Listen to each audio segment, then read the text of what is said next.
I'm delighted to be joined today by David Deutsch. David's books, The Beginning of Infinity and The Fabric of Reality, have been a primary inspiration for my work. My own curiosity has always been about understanding how the world works, so I can base my own values and strategies for living a good and productive life on that understanding. When I first came across David's work, he introduced me to this binding element behind it, which is Popper's epistemology, namely a theory of knowledge which gives objective criteria for what constitutes a good explanation and how explanations are created and improved upon by humans. Of course, David's work goes far beyond epistemology. He describes foundational explanations, notably the many worlds interpretation of quantum mechanics and how the multiverse is needed to explain many parts of reality, more than we think, the often underappreciated significance of human creativity in the universe, and the rational optimism that follows from that insight.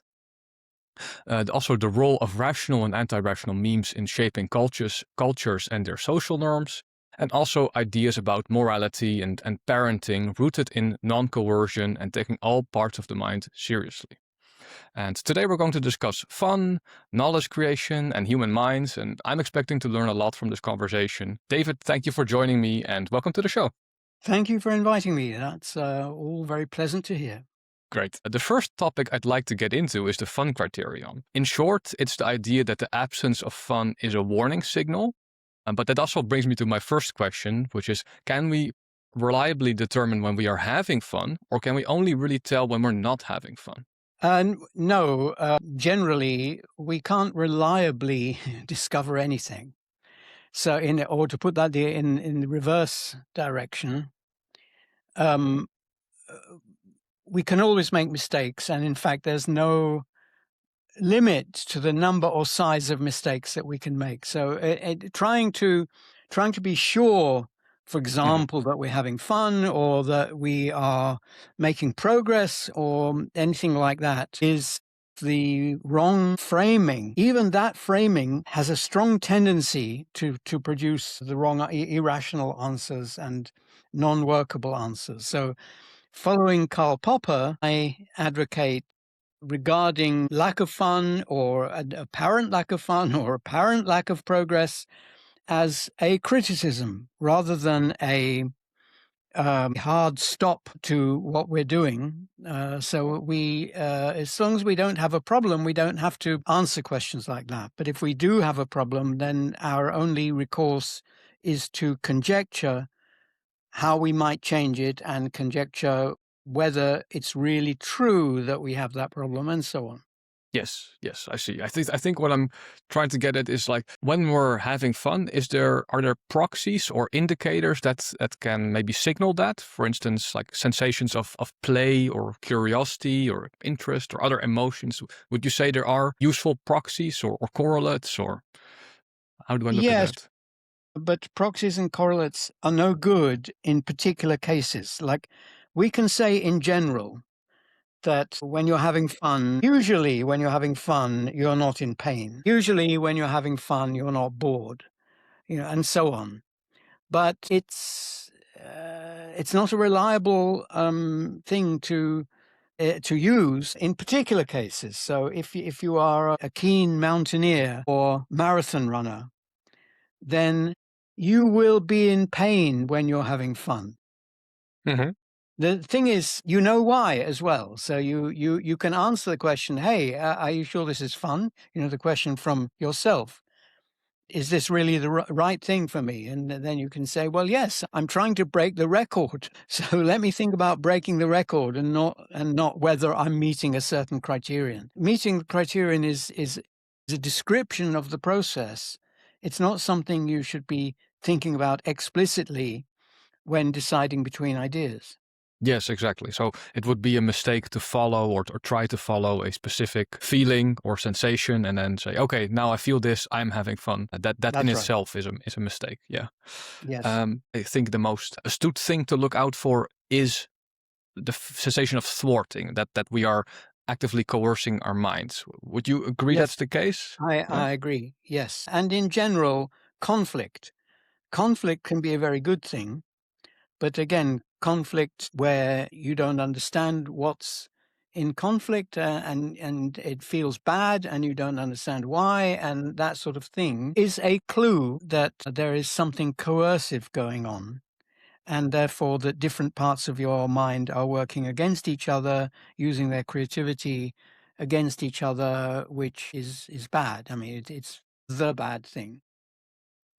Yeah, and I guess it can be tricky to determine when you're merely experiencing a problem or an undesirable situation that you want to get out of, and when you are actively thwarting or hurting your own problem-solving process. Yes, well, as I said, if it doesn't seem problematic to you, then there's no, you have no purchase on the issues that might in fact objectively be bad. If you don't, if you're not aware of a problem and you're not aware of anything bad happening, then you can assume that there isn't anything bad happening, because anything else would be irrational. Again, you would just be making Indeed. things up to frighten yourself. Yes, exactly. Does it also mean that when we're doing something quite mundane, but it's not problematic, for instance, we're in the grocery store, we're doing groceries, we don't mind doing it, it's just something we do, are we then technically in a state of mind where we could call that fun, since there's no thwarting going on? No forcing going on is if you like, a necessary but not a sufficient condition. I think it is possible to enjoy grocery shopping, and I think it's possible not to enjoy it.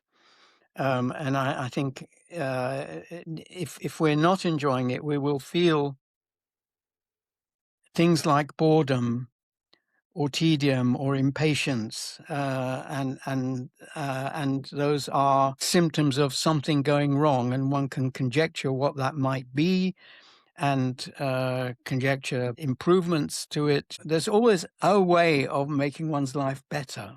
That's true even if one is in ecstasy.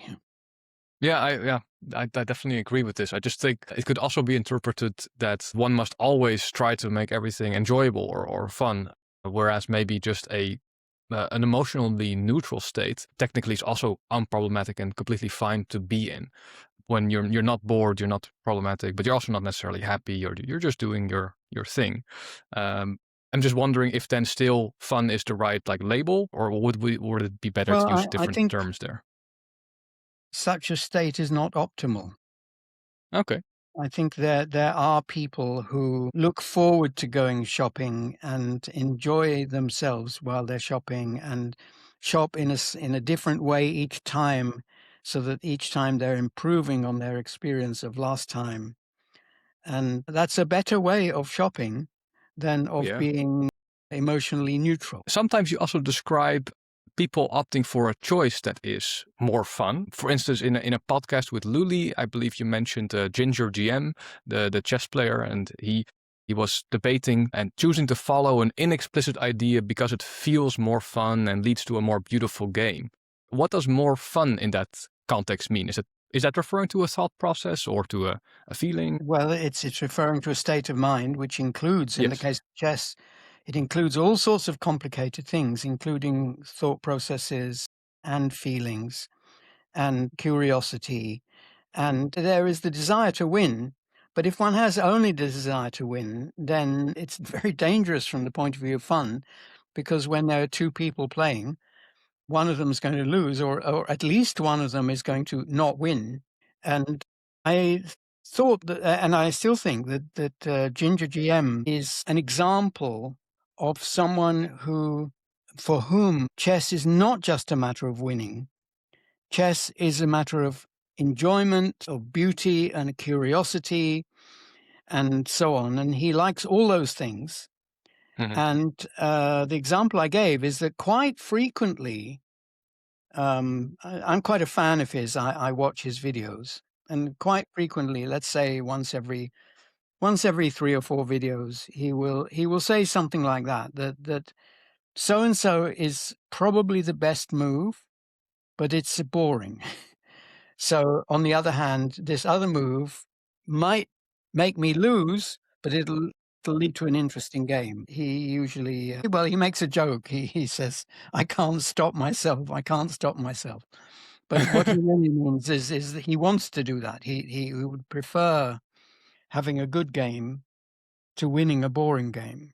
Yes. And also, I think the point there is he has, I guess, two options or multiple theories or strategies that he could Yes. take. And criticisms of the options that might lead to a win are indeed that they're boring and that they're unfruitful. But one has this excitement to it or this Yes, beauty component to it. Okay. that's right. Yes. Yeah, I think it's important to keep stressing that it's not about pursuing a specific feeling, but interpreting the sensations in your mind as criticisms of an idea. Yes. Yes. And in the Fun Criterion, you also describe fun as arising when explicit and inexplicit and unconscious ideas influence one another and are in alignment. I'd love to unpack that a little bit. Like, what does influencing one another mean? Well, if you have an explicit criterion for the choice you're about to make, if choosing which one it is just involves evaluating, say, an objective function so that you don't know in advance which has the greatest chance of winning or chance of achieving the objective, then fun doesn't really come into it at that level. It's a question of whether the whole thing is fun or not comes into it. But for choosing between the options, fun in that case isn't relevant. So the place where it becomes relevant is when there are different kinds of conflicting impulses in your mind. For example, your desire to win, your desire to not be bored, your desire to look good in front of your audience, where none of those are mathematically quantifiable. Well, maybe some of them are, but not all of them are mathematically quantifiable. So then you have a conflict between your inexplicit and even unconscious ideas and your explicit ones. And if there is a problem there, you will be feeling it rather than working out that it's there. Right. And that's why fun has a connotation of being about feelings. But as you said, it's not specifically about having good feelings. It's about having non-conflicting feelings. So specifically, unconscious ideas make themselves known via our feelings, but Yes. and especially when they're in conflict with one Yes. another. So an unconscious idea with an unconscious idea. But I think also an explicit idea and an unconscious idea, if they're in conflict, would also signal through their feelings. Yes, that's right. And then you have to create, I guess, a third theory, which was trying to approximate what this conflict may be. And this is what you can work with to try to conjecture candidate solutions for your conflict. Is that also Yes. correct? Yes, that is correct. And that's, by the way, true for explicit conscious theories as well. Yeah. Because although working out a particular thing, does this strategy lead to checkmate? That's a thing that can be worked out mechanically without any feelings. But even in something like chess or mathematics, which line of thought to follow, which is the one that is best for you to follow, already involves inexplicit and unconscious thoughts and feelings. So all explicit thinking contains an inexplicit component, but vice versa is not true. There are inexplicit and unconscious ideas which don't have an explicit component. Yes, but if the explicit ideas also have an inexplicit and an unconscious component, do you mean by that the explicit idea has naturally included also the inexplicit and unconscious sensations within it, or is there really like an explanation plex maybe going on where it's just like a set of explanations? Yes, when there's an explicit and an inexplicit idea, an explicit idea that implicitly contains an inexplicit idea. Yeah, this is rather complicated terminology, but I hope you understand what I mean. Then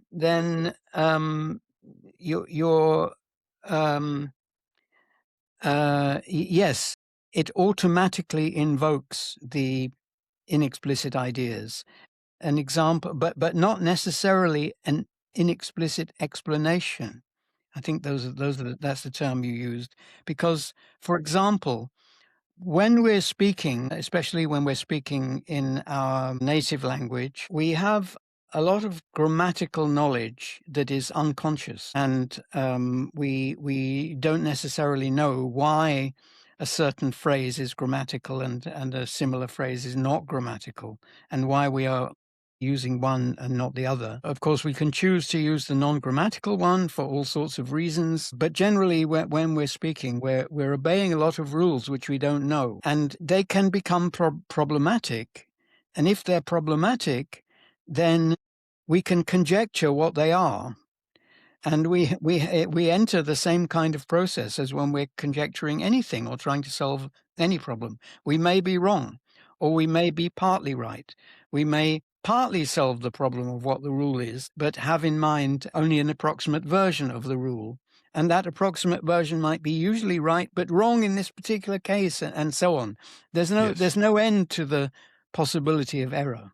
Right. Yeah. So really the point is approximating, and it will always just remain approximating. We should be aware that as all our knowledge, this is also fallible. But maybe leaning into it too much, that ideas, the explicit, inexplicit, and unconscious ideas must influence one another and are in alignment. Does it mean that they must not be in conflict with one another, or does it mean something else as well? So if we take the grammar example, when you're speaking, you have some purpose in mind, and you maybe have different purpose in mind in different situations and at different times and so on. And generally speaking, the process that delivers the right word or the right turn of phrase is unconscious. You don't know what that process was. You don't know what possibilities your mind rejected. If I want to say very, I don't know in general, I don't know whether my mind rejected the word extremely when it was thinking about what to say for that word. But we do know, because of the generality, because of the universality of Popper's epistemology, we do know that the process, even the most unconscious process that delivers something like, or that solves the problem or attempts to solve the problem of what is the right word in this context, consists of, if it's rational, consists of conjecture and criticism. And so there will have been unconscious conjecture, unconscious criticism, unconscious explanation, all going in to produce that word, very or extremely. And every single word you say has undergone that process. So every utterance and thought is really a part of the creative process. It's not... That's right. There's no such thing as like something that just automatically pops up or you deduce in your mind. There is. So you can do like an LLM. You can say, well, what's your unconscious mind or your conscious mind can say, what's the most likely thing that I will say? Okay, I'll stop there. Now, I know probably without much conjecture and criticism that the next word is likely to be next. But in fact, in what I just said, it wasn't, because I interpolated an explanatory sentence before the word next. So that was created by a creative process. If I hadn't done that, then I could have just worked out that the next word is likely to be next without much creativity. Yeah. I think I understand the fact that it can be creativity. I'm just trying to wrap my hand around the fact that it's always creativity when it's we're usually creativity. Well, when it isn't, then it's more along the lines of often the thing that is being brought to our attention and transmitted to our mouth and so on is not just a single word, but it could be a phrase, or it could be a stock argument. Yes. Where we've been here before, we know what we're supposed to say in this situation, so we don't say, we say it. And in such situations, we might be actually thinking about something else and just speaking automatically, and that can sometimes be embarrassing. Exactly. Or like when you're trying to recite a multiplication table, if I asked you what's 5 times 5, it probably will just be a straight thing we just memorized. Yes. Interesting. And this is maybe a bit off topic, but in our minds, is all knowledge that we have, would you say, explanatory, or are some ideas non-explanatory? Some of them are non-explanatory. I hesitated because conjecture and criticism are explanatory processes. And so our manipulation of ideas always involves some kind of element of explanation. But the ideas themselves, if I remember something like what I had for breakfast this morning, or what year the Battle of Hastings happened in, the memory may not be explanatory, but as soon as it enters into a problem, it will become explanatory. It'll become the subject of conjecture and criticism with the intention of solving a problem using the method of finding a good explanation and so on. What I also struggle with, I think that all knowledge that humans come up with is indeed from the creative process. The only process we have to come up with ideas is by forming explanations. And now some of those may be bad explanations, Yes. I think you would call them, where they're just justified true belief or just memorized, and there's no logic behind it, no explanatory mechanism that we refer to. But they all came about creatively. So in a sense, you could say that their origins are explanations. Would that be Yes, accurate? we do have inborn ideas as well. And that's true. So their origins are evolutionary. But even those ideas, when they get surfaced to the mind, I think Yes, that's still yes. always an interpretation process, right? There's Yes, no yes, and quite right, and that is explanatory. Fascinating. All right. We did touch also on briefly the different modes of creativity. So you mentioned unconscious conjecture and unconscious criticism and inexplicit conjecture and explicit criticism. I was wondering if we could maybe try to go through those all and then picture how it would work, and like maybe if there's some examples in daily life we can look Yeah, to sure. for those. Although note that this isn't a rigid taxonomy. This is just a very approximate way of trying to understand what's happening in the mind, the most obvious differences between different kinds of ideas. But it's almost on the level of Sigmund Freud's, the ego and the id and the superego and so on. Just because we don't understand the mind in any detail. But yes. That's actually a good addition. Like the fact that, well, we can approximate them by knowing what is inexplicit and what is explicit and unconscious, but there's no like quantized knowledge particle in our mind that we can say draw a boundary of. No, it's just an Yes, approximation. that's right. That's right. Yeah, but nevertheless, I think explicit and conjecture and criticism is the more straightforward one. Yeah, well, explicit is just expressed in a language. If I'm thinking when I'm writing a book, I'm thinking what the next sentence should be. I'm thinking what the criticisms of it might be, and how to reply to those criticisms. And for all those things, I'm creating words and sentences in my mind. But when I'm walking along the road and walking along the pavement and see that there's an obstacle ahead that I might trip over, the word trip might not appear in my thought at all. Mm-hmm. It might all be inexplicit. Hmm.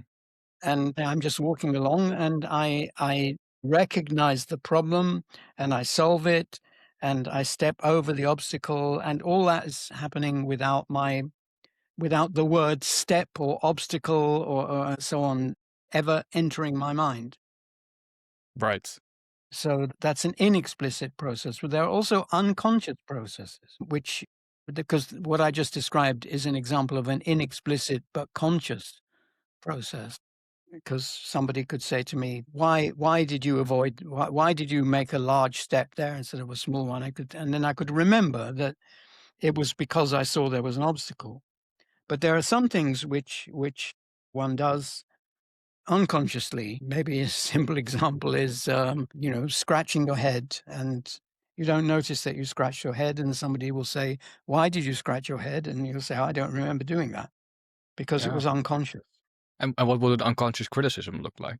Oh, well, then criticism and conjecture come when there's a problem. Perhaps this is a forced example, but we may as well stick with the example. If I was going to scratch my head and I found that I couldn't reach, then I would think that there's something wrong. It might be that my shirt has caught on a thread of the armchair, and so I can't lift my arm. And then I will be thinking, again, it might not be explicit. I might just pull on the thread and break the thread and then carry on without really knowing that I've ever done any of that. But it might be that I think explicitly, what the hell is that? And then I turn and I think, oh, it's not that I've suddenly got a neurological disease, but it's just that there's a thread attaching me to the chair. Okay, that's quite clear. When I think of unconscious conjecture and criticism, I imagine, like, let's say I move to England. I think I would pick up in a matter of months some slight accents or just particularities of the language, but I would not be conscious of it. Would you say that Yes. constitutes also unconscious conjecture and criticism? Yes, well, people who want to get really, really good at a foreign accent usually have to bring to bear all their weapons. They have to be consciously and unconsciously engaged with getting the right accent. And one very rarely wants to do that, though. In real life, you just do it automatically without ever being aware of it.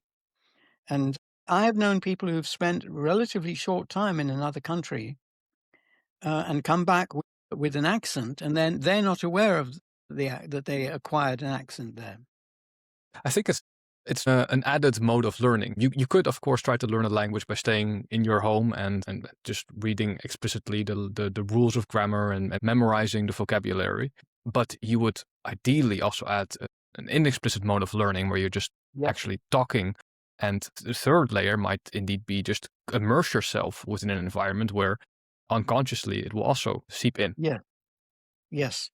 And the knowledge you're trying to acquire that way includes all three types of idea. And therefore, it stands to reason, I think, that it's going to be more efficient if you allow yourself to be acquiring all those simultaneously. Yes, interesting. Have you also given thought to the instantiation process of learning? So there's, of course, the error correction and getting an improved theory of for instance, grammar. But how that gets ingrained or stored, is that also different across the three modes of knowledge and learning? I don't know. This is like the implementation of knowledge in the brain is something that I think very little is known about. So we know it's a neural net, but that really tells us nothing, literally nothing, because the neural net architecture is universal. So it could be doing anything. Yeah, I guess we can point to some differences that there are. Like, for instance, if I just learned your name today and you correct my pronunciation of the name, I would probably remember that very quickly. But if I had mispronounced it for, I guess, years, it would take a while for that True. to be fixed. I guess Usually. maybe that's also usually true. Yeah, maybe I get a very rude awakening. I'm very aware, acutely aware that I would never make that mistake again. Another thing that was also in the Fun Criterion video was the fact that explicit ideas can directly confront each other through logic and experiment, but more broadly, all ideas, so every one of the three types we have been discussing, evolve together. I would love to understand what this evolving together means. Is it like, do you mean that whenever new ideas are created, they like reshape a sort of idea pool in the mind, similar to how there's a gene pool for genes? That's right. So they affect each other either via the outside world, so that, for example, if you find yourself doing something and you can't explain it, or you think you shouldn't be doing it, or you think you should be doing more of it, then your explicit thinking about that will be part of the environment in which that behavior is evolving. Yes. And again, if you're having fun, if different strands of your thinking are consistent with each other and are helping each other and so on, then when you usually, again, I should say usually in front of everything I say in this context, usually when you decide you want to do more of a thing, then you will find yourself doing more of it. Not only when you think, oh, well, now I will do the thing, but also when you're not thinking that.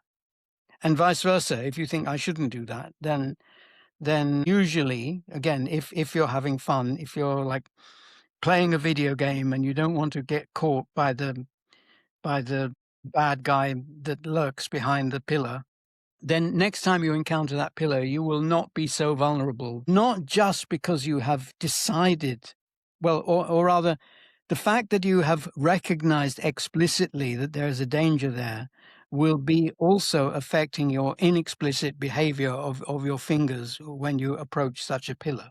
Right. So a change in any of the types of knowledge that you hold Yes. can cascade into, or Yes. likely does, change everything. So if you adopt Yes. a certain value, then that might create new conflicts, but it might also resolve other conflicts in the mind. Yes. So yes, in a more serious case, if somebody has a prejudice, let's say an irrational prejudice against a certain kind of person, and then they form a friendship with a person, and then later find out that that person is the certain kind of person they have a prejudice about, then there will be a conflict. It may, again, the conflict may come out explicitly, where you're explicitly thinking, can I really hate Fred? But it might also be inexplicit. It might be that one day you wake up and you find that you no longer hate this kind of person that Fred is, and nothing explicit ever happened. Yeah, that's a very good example. I wonder, like, the mechanism of evolution itself. Have you given thought to what may be causing that to happen in the mind? For instance, like what specific selective pressures there would be, or Well, it's got to be conjecture and criticism. And criticism is so it's always a problem. It's to solve a problem. So there are at least two conflicting theories. And then the criticism involves trying to modify one or both, or invent a new theory to replace one or both. And one also is also implicitly appealing to a criterion, because one may be mistaken that they conflict. It may be that that's not where the problem is at all. It may be that the two ideas that one thinks are the problem aren't the problem. So, and then one would have to change the criterion by which one judged there to be a conflict. okay, so is the evolution in our minds always then through creativity? Because of course, when I make the analogy with, like, I guess, genes, then there's also just selective pressures of like which one survives better. That's more mechanically, obviously. Yes, so that's entirely mechanically, but Yes. when we're talking about ideas in the mind being changed by within the mind, so I think the lesson of Popper's epistemology again is that all rational ideas are conjecture or criticism. There is no other kind of rational thought, such as was thought, for example, confirmation or Mhm, induction, mhm. or direct observation. Those are just like, if one relies on those, one is being irrational. But even when one is being irrational, some rational process has chosen that path, even though it's a wrong path and is unlikely to lead to the growth of knowledge. But so all rational thought is either conjecture or criticism. And in this extended sense, one can say that all human thought is either conjecture or criticism, even if one doesn't know that that's what it is. I'm just wondering, like, if there's like some underwater component to our mind where maybe there's some more mechanical churning going on there. Creative process must, at the atomic level or at the cellular level, must consist of non-creative processes, must consist of purely mechanical, automatic processes. So creativity is an emergent property, an emergent high-level property of non-creative, low-level processes. I recently looked into how well we understand biological evolution and these more mechanical processes and evolutionary algorithms. And I was Mhm. really quite surprised by how little we seem to understand Yeah. about evolution in practice. It seems that the only thing that we have been able to model are knowledge in the sense of optimization strategies. So like finding economical solutions or efficiency gains and specializations, but they never generate new forms of organization or organs or body Yeah, plans or biological that's processes. right. Only if humans encode or hard code some of those Yes. guardrails or rules, then those come. Yes. So As I said in one of my books, I forget which, we can't even simulate biological evolution on a computer, even though we think we know everything about how it works and what it does. We still Yes. can't do it. So it would really be remarkable if we could simulate human thought or execute human thought on a computer when we don't even know how to do evolution. Do you think it's the same problem that is the reason we don't have AGI and the reason we aren't able to create evolutionary algorithms properly? I don't know. I don't know the answer, I'm afraid. It might be that there are two problems. It might be that one of them is necessary to solve the other, or it might be that there are two problems and either of them can be solved independently. I don't know. I don't know. It's just too hard and just too few people working on it, if I may complain a little.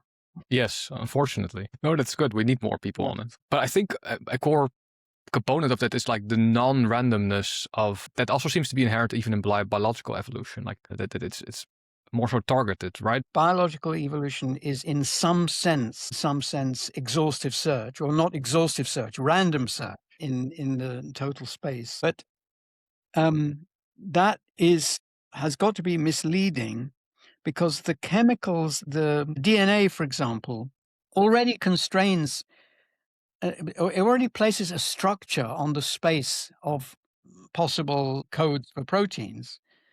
So the DNA, searching randomly in DNA space is different from searching randomly in protein space, for example. So the DNA, it might be that the DNA has got some property that we don't understand over and above coding for genes. Interesting. Yes. Yeah, there must of course be something else going on, and that might be more targeted than we give it credit for. Might be. Well, targeted sounds a bit supernatural or something. It's not targeted. I mean, whatever it is evolved itself. It evolved, but it may be more than just information, because the mode of storage privileges certain types of information over others. All methods of information storage privilege some information over others. Mm-hmm. So DNA does, presumably. Okay. Yeah, when you discuss creativity in humans, you often also describe it as the opposite of randomness. It's really specific to solving a specific problem. Yes, but that's at the high level. That's at the very emergent level. Maybe related to this, is there a clear demarcation between new knowledge and learning existing things? As humans, we use our creativity to form all our understanding of both, like just learning Yeah. So existing knowledge, but also to create new knowledge. Yeah. fundamentally, at the level of epistemology, there can be zero difference between them, because there is only one way of acquiring knowledge: Yes. conjecture and criticism. So learning Einstein's theory of relativity requires creativity in the same sense that Einstein required it to create the theory of relativity. If we learn relativity from Einstein, we're encountering a different problem from the problem that Einstein wasn't acquiring it from someone else. Einstein was acquiring it from the problem situation. And his problem situation was different from our problem situation, because ours includes Einstein. But what isn't different is that acquiring this knowledge 100% involves creativity. It is not a process of downloading the theory, the contents from Einstein's brain into our brain. It's a process of us guessing what Einstein is going on about, and in particular what his problem is. Yeah, I think the reason I ask also is you also are fond of work on the foundations of physics. It might be good to be able to demarcate, or at least try to approximate, like what is the difference then that regular science does versus indeed what foundational science would do. Is that possible to approximate? Or It depends on your point of view. I mean, there is ultimately science shades over into engineering when you're thinking, how can the laws of physics be applied in a certain situation? And then you might actually, let's say you're trying to work on controlled fusion. You may know some equations about how plasma behaves, but in your course of your research, you may want to try a different equation and say maybe that isn't the best way to describe what plasmas do, because we can't deduce it from first principles because it's too complex. So I I I I suppose what I can say is that there are certain kinds of research that that are more mechanical than others, but there are none that are purely mechanical. Well, I suppose the ones that are purely mechanical are the ones that LLMs can do. You occasionally describe knowledge as information with causal power. Yes. First of all, is that still the definition that you like to give for knowledge? Or have you updated your No, position on it? that's my current definition. As you are indicating, I have gone through several definitions, and they're all, they all kind of describe the special property of knowledge compared with other kinds of information, but none of them completely capture what knowledge is. And I think if you were to completely capture what knowledge is, that would be equivalent to solving the problem of AGI and so on. Then I think within this knowledge, there's the category of explanatory knowledge. And is that then where the causal power is expressed in a code? Not in the sense of code being explicit. The knowledge might have causal power, might have very powerful causal power without being expressed in language. For example, a great tennis player might know how to win, might know how to win in a given situation, might know what is a mistake in a given situation, and so on, and yet be unable to express that in words. When the great tennis player writes his memoirs, there'll be a chapter called How I Did It, and the people who read that chapter will not become great tennis players as a result. No.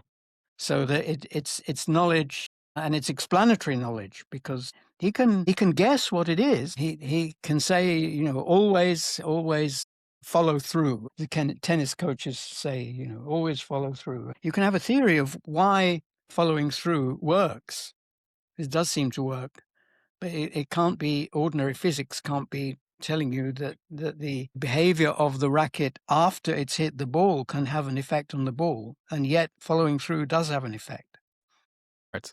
So Yeah, and I guess go ahead. I guess expressing it in language is even not necessary. Before we had language, I assume we were still explaining concepts to each other inexplicitly with gestures or like small Yes. movements. But this is not necessarily conveyable explicitly. Yes. And for that matter, when we do convey it in words, there's still a component that isn't in words. Yeah, there's always that. There's one particular tweet that I really love of yours, and I hope to unpack it. And that is, the self is the collective term of the creative institutions of consent among the multiple strands of creativity and criticism that constitute a mind. Mm-hmm. Like every word there, I think is interesting and deserving of its own attention. For instance, the creative institutions of consent. Are we with institution? Do you have a specific? Yes, I wouldn't say definition, but meaning. Yeah, I'm using it as usual in Popper's sense, where an institution is not necessarily a building with a large marble entrance and so on, and it's also not an institution in the sense of a law book, which defines the purpose of such a building and so on. What Popper means by an institution is a kind of idea. It's a kind of theory or idea, or habit or practice, which governs the way that other ideas within the mind interact with each other. So the creative institutions, which I forget what the wording was, but those are kind of ideas which their job is to manipulate other ideas and make sure that they will try to make sure that impediments to the growth of knowledge get corrected. So institution is just a type of knowledge that Yes, is a facilitator of creative processes, yes, maybe a set of rules or a tradition, yes. custom. Yeah, Probably the most important ones are inexplicit, but it's so hard to describe. The scientific mode of thinking is not inborn, and it is a mode of thinking that helps to avoid both errors and conflicts between ideas. And it can be internalized, meaning that it can be made inexplicit and unconscious when it starts off as conscious. So usually we want to go the other way, but in the case of science, we want the explicit definitions that, how would you know if that was false, or how could you find out if that was false? That kind of idea should be coming to mind, and it should be coming to mind more often than our genes tell us to have it come to mind. The scientific right. frame of mind is better than our natural frame of mind, the one we evolved with. So when I could also, so I can interpret creative institutions to also contain indeed modes of thinking and different Yes, modes of criticism. Those are also encapsulated in these creative institutions of consent. yes, and modes of conjecture and yes, and criteria. Yes, all of that. And you also describe in a comment to this tweet, you describe the mind as something analogous to anarcho-capitalist society, where all exchanges are consent-based and voluntary, as opposed to coerced. Would you still think that's Well, the case? so it has a lot of truth in it, but I wouldn't, it can't be a exhaustive description because otherwise an anarcho-capitalist society would be a mind, and it's not, and also it's a bit more like I hesitate to say a government, but the self is um, it's not just a neutral coordinator. It also forms judgments. So when you're thinking that isn't me, Hmm. then you're forming a judgment. It really means that is what that shouldn't be me. I'm not that mean, or something. There is also just a single I in this case, a single self. Oh, in a rational mind, there is a single self in that conflicts get resolved. And when they get resolved, then at the resolution, there's only one idea left, so that there are no chronic hangovers of the rival theories left at the time when one acts or does whatever the problem was about. But people often report having conflicting voices in their mind, Yes. either really voices that sound like voices, but also conflicting ideas that present themselves and won't go away, even when other parts of the mind would like them to go away. And that there's something irrational going on there, something anti-rational going on there. Oh, interesting. So when you hear multiple voices, that's a symptom of the rational process being, yeah, disrupted in a way, Going wrong, yes. going wrong. Because there's lots of theories about is the self real, and is there a single self, or is it more distributed? The way I think of it is that I think in our consciousness, whenever we are indeed making a judgment or a theory, there's always just one I at that moment, and they can also Well, focus. some people report that there can be more than one, and they're both yelling at each other and so on. Yeah.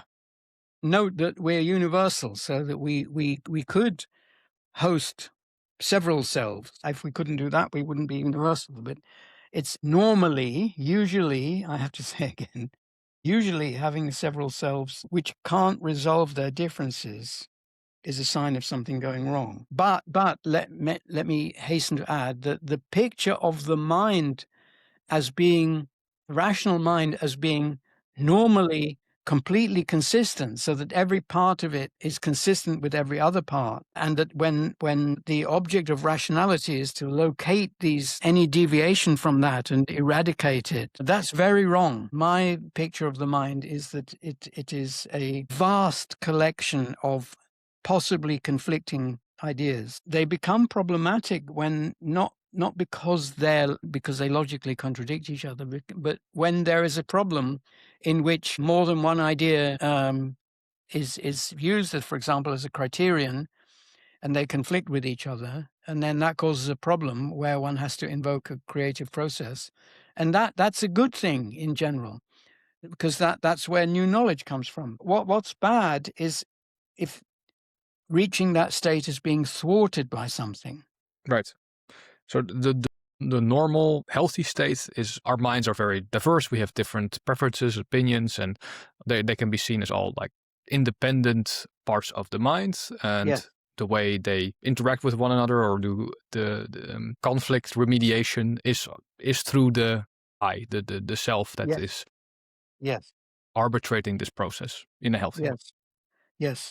Although, as I say that in that tweet, I also don't want to think of the I as being a thing that lives in a particular part of the brain and it gets invoked when there's a conflict, like a policeman. Yeah. It's a descriptive thing. Conflict resolution, problem solving happens, and the aspect of problem solving that leads to unanimity, or that aims for unanimity, we call the self. That's a great way to put it. I like that. One thing I also think about quite a bit is like the properties of our mind of like focus and attention. So sometimes we just feel more lethargic and have less attention, and sometimes we feel energetic and have more attention. Is that loss of focus, in your view, better understood as like a software property, or more like a hardware energy source depletion? How do you think of things like focus and attention? It might be a hardware thing. It might be a software thing. This is all, as I said, I don't think we really know how thinking is organized. But I know that there are people who can walk and chew gum at the same time. There are people who can play the organ with both hands and both feet contributing, and they're singing at the same time. And at the same time, they're composing their shopping list from when they've finished their organ practice. And they can do all that simultaneously. It's true. If you read into the scientists that describe focus, they often equate it to random access memory. So you have a finite amount of things you can keep in mind. But as you just said, that is not universally the case. There's quite often outliers, and it's also a trainable skill. As a Papyrian, what would be a good way to look at focus? Is it just a type of knowledge that we can hone like any other skill, or should we treat it more as like a bodily process? There's certainly the organist example shows you that it is trainable, it is learnable to some extent, but to what extent this is constrained by hardware properties of the brain, I don't know, because I don't know how it works. I don't know how the sort of natural organization works, but obviously we can simulate parallel processing with serial processing if we want to, but that will slow it down. But so that there's no kind of thought that we can't reach because of hardware limitations, but there might be kinds of thought that are faster because of hardware or slower because of hardware.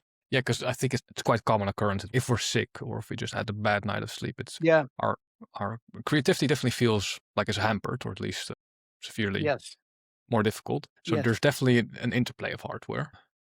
In a conversation with Ludi, you guys also discussed that all explicit knowledge is rooted in inexplicit knowledge. Do you recall this particular conversation? Yes. Well, as we've already said, where explicit knowledge is expressed in words, but the meaning of the words is not expressed entirely in words. If it were, it can't be, because if it were, that would be an infinite regress. Dictionaries could never define anything. That again is a problem with LLMs, because they don't have a root level of contact with reality. They only have words and sentences in terms of other words and sentences. once we have LLMs in robots where they have some contact with reality as well, they might have the equivalent of unconscious ideas. That's an interesting one to think about because also an LLM, it doesn't know what it's doing. So in a sense, Yeah. it could also be seen as inexplicit knowledge. No, it is explicit. Everything about the LLM is explicit. It has an architecture. I suppose, yes, I suppose that its architecture contains inexplicit knowledge or explicit knowledge that was put in by the programmers. But the idea is to free it from that as much as possible, especially if they're hoping to make an AGI. In vain, I think. But they're trying not to let the hardware determine what it can think.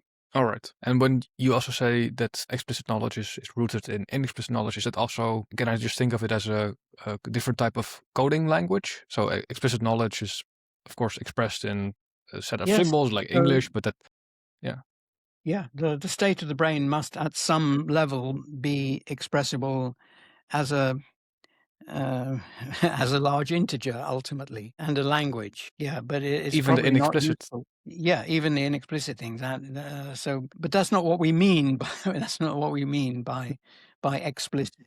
But if we would have to approximate a coding language for inexplicit knowledge, it would not be universal, I would assume, or would it? Well, I would guess it would. I mean, I don't know again, but I would guess that the low level machine language of the brain Yeah. is itself universal already. That's not necessarily the case because it might, in any case, a different level of universality happens at every level of emergence. We know that we are universal because we can simulate a Turing machine in our minds, in our imagination. We can simulate a Turing machine up to some level of complexity.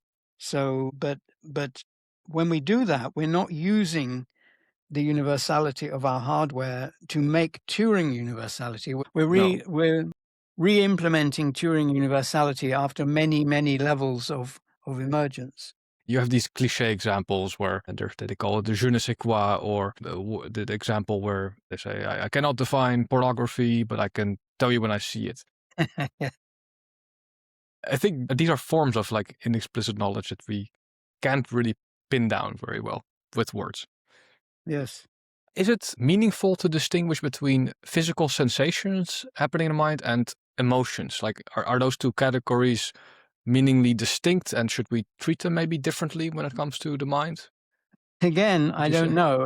It seems reasonable that they are different because although due to universality, we can manipulate either of them. It seems not only that, so manipulating physical sensations to make yourself, say, not feel pain when this external stimulus would normally give you pain. First of all, it's very difficult. And one can't just decide to do it. One has to exert a huge amount of creativity in order to do that. But more importantly still, it seems to be a different kind of process from, let's say, when one is sad, comforting oneself. That also requires creativity, but it seems to be a different type of process. So they might be different. They might be at some underlying level the same. I don't know. I think physical sensations are largely innate, maybe even hard coded in the sense that we really can do very little about them, whereas emotions are much more constructed. So we create knowledge, and that knowledge may be a fear, and that fear then signals a sensation. Well, yes, but yeah, that's plausible. But sensations have to be interpreted before they're experienced. You know, one can train oneself to acquire perfect pitch, and then musical tones sound different from then on. One can train oneself to distinguish more shades of color than one naturally did. And then one becomes more competent as an artist or whatever. And certainly in many situations, one can train oneself to modify sensations. but it requires creativity to do it. True. So modifying the sensation itself. So I understand the concept of our reaction or response to sensations being malleable. For instance, like learning to enjoy the pain of running the last 5 kilometers of a marathon or something Yes. like this. But Yes. that sensation itself, I'm not sure. Yeah, I'm trying to understand if we have similar access or malleability to instruct that from happening or not, for that pain signal to arise or not, as we would with an emotion. So what is much more common, as you're pointing out here, is that we can modify whether we enjoy the situation, whether we enjoy the sensation or not, without necessarily altering what it feels like. Though I suppose that whether we enjoy it is a component of what it feels like. Mm-hmm. But I think one can also, there are stories of soldiers in battle who get shot or have their arm blown off and so on, and they don't notice until the end of the battle. I do have a closing question about your upcoming book on reason, but I don't know if you feel like going into that. Well, it depends what the question is, so ask it. Okay, great. I won't ask you how far along you are or when it will be finished, but I was wondering whether you could share a few of the problem situations you plan to explore and address in this book. I could give a glib answer and say all of them. The idea of the book is not to distinguish between rational and irrational types of thinking, because at least that's not really central. I can only say a few things about that because only a few things are known about that.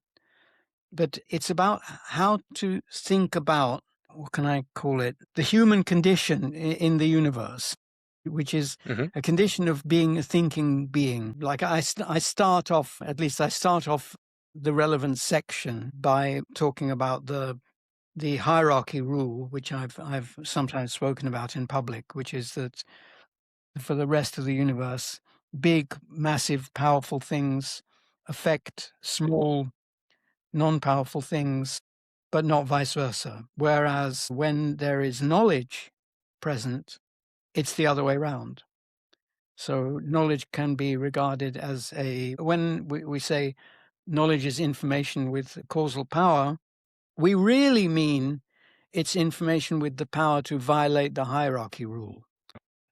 So that's another way of looking at what knowledge is. And explanatory knowledge, although explanatory knowledge has not yet had as much effect on the physical world as biological knowledge, it is in principle infinitely powerful, whereas biological knowledge is in principle finitely powerful. So that's a bit about what it's about. Well, thank you very much, David. I really enjoyed our conversation. I did learn a fun lot. Conversation about fun.